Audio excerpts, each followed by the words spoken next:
What about Harry Kane? What about his future in particular? Because, Danny, do you feel he's looking at some of those around him? We just saw Kyle Walker lifting the Premier League trophy. He's won multiple Premier League trophies now. Multiple trophies, full stop. He's won the Golden Boot today. He's also won the Playmaker Boot, I guess you could call it, for having the most assists. Do you think he's looking at Kieran Trippier, who's just lifted the La Liga title yesterday with Atletico Madrid? It's been about almost 10 years since they lifted that. Do you reckon he's looking at Christian Eriksen, who's lifted the Serie A title after not having done so in about 10 years themselves, and thinking, why am I still at Spurs? I think he's obviously at that point where he's sick of not winning things and he's giving it his best shot. I mean, maybe when he lies in bed at night, he probably thinks he should have done it a year or two ago, but they did get to that Champions League final. They did then go and spend on the biggest manager or the most successful manager they could get in terms of trophy wins, and he decided to give it another year.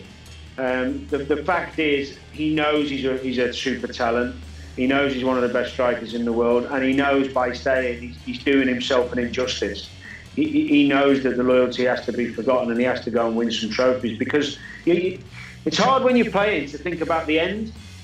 You know, it's hard to think that far ahead, but he's got, with the talent he's got and the goal scoring ability he's got to finish at 35, 37, whatever it is, look back and go, look, there's the 6, 8 trophies I've won. He's not going to do that if he stays. Simple as that.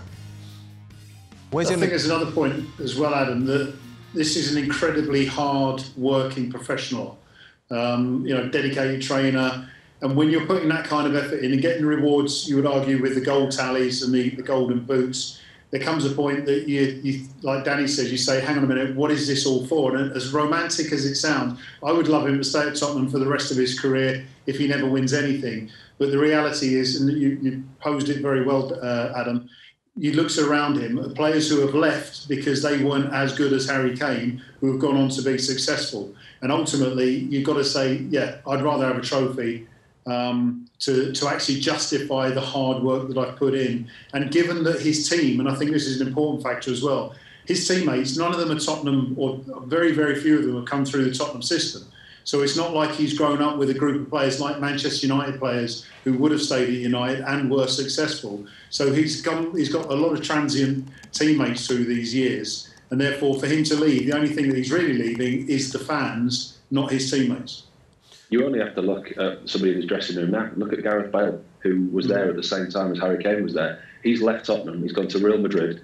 His trophy cabinet is one of the most glittering trophy cabinets that you'll see now. And he's gone back to Tottenham. You don't tell me that he's not sat in the dressing room telling Harry Kane, mate, you need to get yourself out of here and go and win some trophies. Is that? Well, that'll do the world of good with the Tottenham fans. Yeah, but where would he go? Brings his medals into training and just plonks them on the dinner table. The Champions League trophies.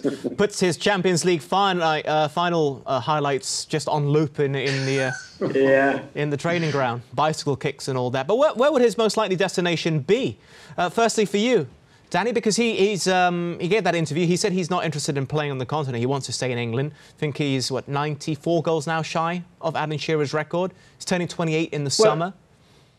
The obvious destination is Man City, because you're walking into a team that's ready-made. It's already winning. It's already proved to be the best this year and in the final of the Champions League. So with the creativity they've got and the wonderful players, that would be the obvious thing in my head if I was him. But when you look at different players have different mentalities. I mean, Virgil van Dijk, I know that when he went to Liverpool, rather than City or Chelsea, it was because he wanted to be part of something that was moving forward and be instrumental in that. You know, Van Dijk now will be remembered in Liverpool forever. If he'd have gone to City, it's just City winning another title with Van Dijk, instead of Van Dijk winning the title for Liverpool. So Kane going to City, they can win the league with or without him. Whereas if he goes to United and he makes the difference, which he might believe he can, and be the one that actually turns United from a nearly to a winning team, maybe he fancies that challenge. But if we're talking ultimately about trophies and not money, trophies, where you're going to get the best option and how quickly do you want to win them? He's 27, nearly 28. If you go into City, the chances are he's going to win more trophies than he will anywhere else. Gamer? Yes, good point. Do you just want to be part of a trophy-producing machine, obviously remembered by by fans, but not in the same way as Danny put it there. I think with Manchester United, though, and more importantly over Man City, is that their style of what Ole Gunnar Solskjaer has with regards to tactics loosely would suit Harry Kane much more than Manchester City. I just don't think that Harry Kane's style of play suits the way that Pep plays.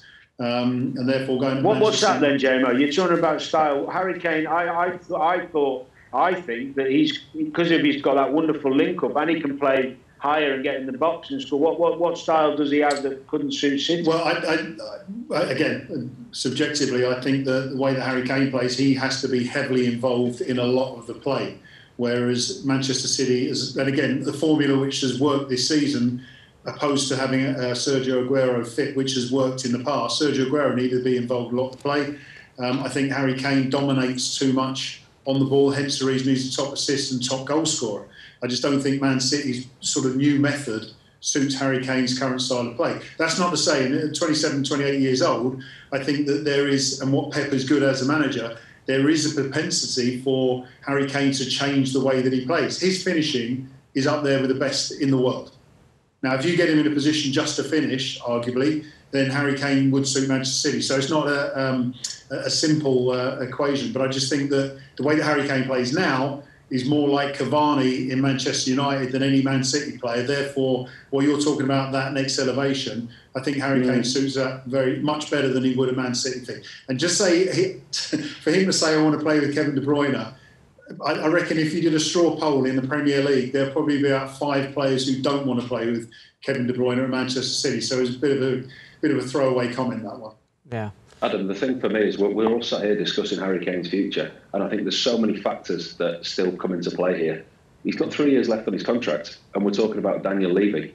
You know, it's all right, Harry Kane saying he wants to leave, but he wants it to be done before the Euros. There's no chance in the world that this deal is going to be done before the Euros unless they know something we don't, that it's done already. Daniel Levy, you saw the way he conducted the Gareth Bale deal. You saw the way he did the Luka Modric deal. Things don't happen quickly. I wouldn't be surprised if, come the start of the pre-season, after the European Championships, Harry Kane's still there. Listen, he's 27, 28. Daniel Levy's going to command 100 million, 120 million. He's going to want the best deal. Harry Kane's not played a full season for the last 3 years. He had a really bad hamstring injury last year that ruled him out for huge parts. Both of his ankles have been a problem to him in the 2 or 3 previous seasons, which, listen, makes his achievements on the goal scoring front even more impressive because he hasn't played full seasons. So to find somebody who's going to pay 100, 120 million for a striker of that age with that injury record, you narrow it down to 2 or 3 teams who can afford to do that. And Daniel Levy won't do business with Chelsea. Nobody from Spurs has moved to Chelsea in a number of years now. So you can forget that rule. And Harry Kane saying that he wants to stay in the Premier League and he wants it done before the European Championships, I just think he's unrealistic because there's so many more factors that you have to, bargain into this. If this conversation's in a year's time when he's got 2 years left on his deal, he might have a little bit more power and a little bit more sway in this deal. But at the moment, it's Daniel Levy who's in control of this. Yeah. Robbo, I mean, it's an interesting point you made, but and I don't know if you know the actual finances at Tottenham at the moment, but if Ryan Mason's going to step aside for a big manager, whoever that might be, well, that's going to demand big fees.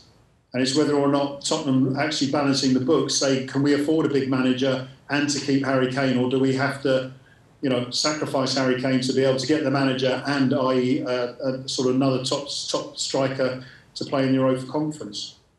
It's can you attract that big name manager without Harry Kane? Like you said, the finances, we're not privy to that kind of information. The kind of manager that you want and that I would want at Tottenham would want Harry Kane to be part of his plans. You don't want to be selling players like that.